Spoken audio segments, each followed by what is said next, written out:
If what I'm about to share with you does not encourage you to hold some gold and silver, well, I don't know what else will. Because there's two emergencies that are going on right now. One has just been, quote, solved, but I think there's more to come.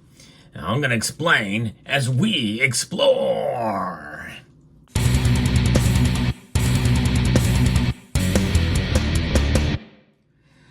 To start off, this video is not fear-mongering. It's really more about being prepared. Because never in my wildest dreams would I think that an entire statewide emergency system would shut down for hours. That's exactly what happened today. You've heard me report on this channel before about certain outages that have occurred with T-Mobile and the like and other types of things. And these are emergencies and problems that come and go. And they all have to do with either some sort of a network error or issue. And likely probably means some sort of a hacking that is going on. We really don't know what the cause is for some of these. Some of them may say what it is, but there could be something underlying that could be a larger issue here. But first, let me report on what's going on here from 7 News out of Boston. Which, by the way, I was in Boston not long ago and saw some reporters out there from 7 News. I almost kind of photobombed them, but I didn't do it. But in Boston, Massachusetts, they are reporting that the 911 system was restored today, this afternoon, after a statewide outage impacted services across the entire state. Local police and fire departments first shared messages about the outage in posts on social media and in statements early Tuesday afternoon. With 911 systems down, departments urged people in need of emergency aid to contact them directly through administrative phone lines. That's right. No more calling 911 for that time. And it just goes to show you that is a big deal, folks. That's a huge deal. And it's interesting because a lot of the major media outlets did not report on it. I did see some news alerts come across online, but nothing other than that. And maybe it's because, well, it had been fixed. The public may now resume calling 911 for emergencies. In an update, near 3:45 p.m., literally just moments before I record this video, the State Executive Office of Public Safety and Security confirmed that the system was once again operational. Officials thanked members of the public for their patience and cooperation and said the state 911 department would continue to investigate the cause of the disruption. But will we be told on what it was?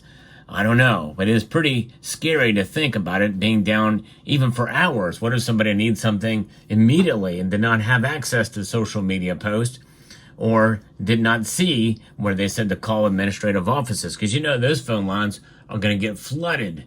And very well could be tied up dramatically if an emergency is needed, especially in the city of Boston, big metropolitan area there. Boston Mayor Michelle Wu said officials were in touch with state officials and that other relevant officials during the outage. It could be a temporary, and we're waiting to hear a little later about how long it will last. And it's pretty amazing that this has occurred for the entire state. Now, again, we don't know what the cause could be, but I'm telling you, with some of these outages that we've been seeing come and go, not only in the corporate world, for corporate networks, but also for things like this, municipal networks and statewide networks, many people are pointing the finger to China or Russian actors or foreign actors of any sort. Many of our enemies, even Iran or North Korea. Any number of those, but they want to minimize that kind of activity or that kind of talk because, that shows that we're vulnerable. And we are vulnerable in many ways. Because if we're vulnerable to accidents, make no mistake, we're vulnerable to foreign actors as well. So I don't think that really puts many of us at ease, especially for an entire state. You would think they would set up redundancies for that type of thing. Now, what about the situation in Florida? This one's a couple of days old. We know it's a foreign actor because off the coast of Florida, near Cuba, is a Russian ship Russian warships near Florida, which their aim is to intimidate, according to Fox News. Old Cold Warrior and Russian President Vladimir Putin is obsessed with Cuba and Florida. Back in 2018, he released a video of a simulated Russian nuke attack on Miami, with NATO pressuring Russia in the biggest Allied exercises since the mid-1980s. Putin is pushing back with naval drills off of Florida. The Black Sea is no longer safe for Russia's Navy, so we saw two of Putin's best new warships that have showed up in Cuba. This being the Russian Navy, they wisely brought along an oiler for refueling and salvage tug just in case. And it is something. It's pretty scary, and you're not hearing much about this in the news either. What does this mean, and what could be happening here? Well, both ships that are there carry nuclear-capable Zircon hypersonic missiles. The Zircon missile is a nasty customer. It is a scramjet, a supersonic combustion ramjet capable of flight at Mach 9 or 9 times the speed of sound.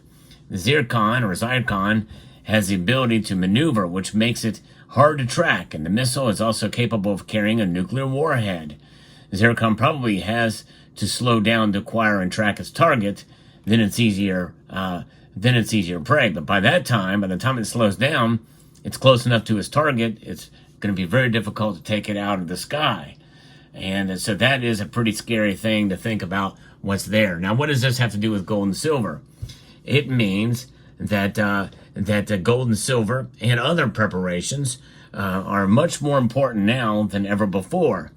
Because what happens if the grid goes down, or what happens if the power goes out? What happens if a lot of different things occur that mean that we're without electricity, or we're without any access to money in our bank accounts? Well, the trade is going to have to happen in some form or another.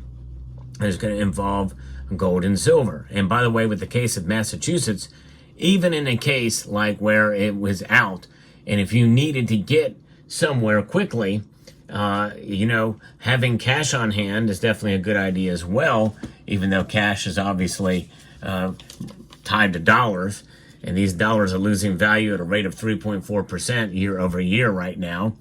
But having these on hand is a good idea as well too. But gold and silver too, because if you're in an emergency and need some help very, very quickly, well, you might just have to buy a ride to the hospital. And what better way to get a ride than, well, with a couple ounces of silver to buy your way there? Now, that's an extreme circumstance, and more likely, unless you know somebody else that understands the value of gold and silver, in due course, in an emergency where the network is down for an extended amount of time, and if cash continues to lose value, and people start to see the value of gold and silver, they can come in quite handy. So stacking gold and silver is more than just buying it. That's not really necessarily what I'm saying in this video. This is not a video to kind of coax you into buying gold and silver or using fear to purchase it. I said stack gold and silver. Hold on to it if you've got it. And yes, if you don't have any at all, it's a good idea to have some of it in case of an emergency. But I think honestly right now in the immediate, it's probably better to have cash on hand. So it's a good idea to have both. Dry powder, they call it, right? But gold and silver definitely is good to have and to hold in the case of an emergency. We don't know what's behind this, but this is a big deal, folks.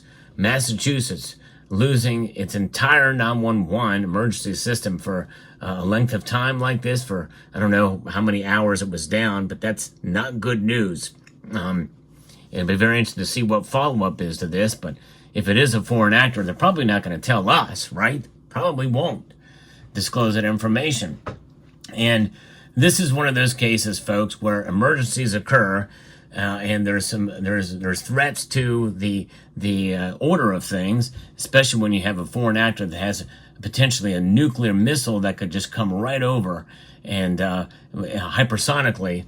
It's bad news. Those are the kind of geopolitical events that should move gold and silver prices. But sadly, they're not now. But they could. Once it really comes in and settles into this possibility that we really live in a fragile world, well, that's when you very well could see gold and silver prices go up and react to this, even if they're not reacting right now. This is why it's good to pay attention to the news in general. We should know what's going on around the world, or around the world around us, rather, whether it be your local news, regional news, or national news. It's good to know what's going on. It's good to be up to date and get news from a variety of different sources as well. But there you have it. So very interesting times indeed. Either way, be prepared. Stack your preparedness, as Hoosier Stacker says, and have a good supply of food, water, munitions, and guns, and as well as your any other kinds of things that you need to survive, including gold and silver and, yes, cash. So let me know what your thoughts are about this story here and about what's going on in the world around us. And I'd like to extend a multitude of gratitude to each and every one of you for taking the time to watch this video, and to encourage you to please rate, share, comment, and subscribe.